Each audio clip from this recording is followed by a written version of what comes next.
بسم اللہ الرحمن الرحیم۔ السلام علیکم۔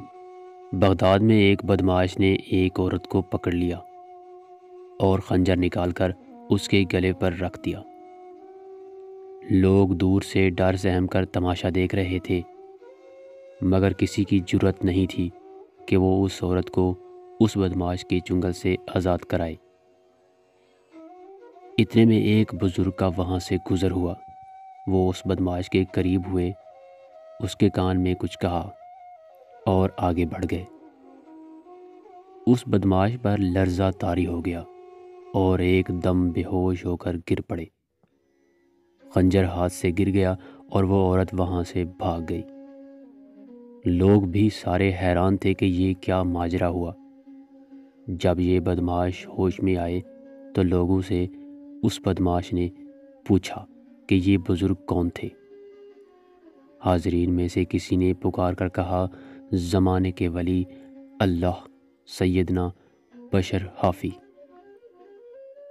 وہ بدمعاش بولا، انہوں نے میرے کان میں کہا تیرے اس فعل کو اللہ پاک دیکھ رہا ہے۔ میں خوف سے کانپ اٹھا اور مجھ پر لرزہ طاری ہو گیا۔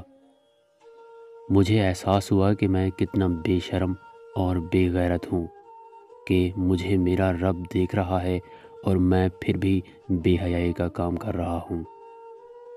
بس مجھے اس احساس نے تڑپا کر گرایا اور میں بے ہوش ہو گیا۔ کہتے ہیں وہ بدمعاش نہایت چیخیں مار مار کر روتا تھا۔ خوف کی وجہ سے اس کو بخار ہوا اور ایک ہفتے کے اندر اندر اس کی وفات ہو گئی۔ عزیزان من، عورت سے محبت کرنے والا محبوبہ کی موجودگی میں غیر عورت پر ہرگز نظر نہیں ڈالتا۔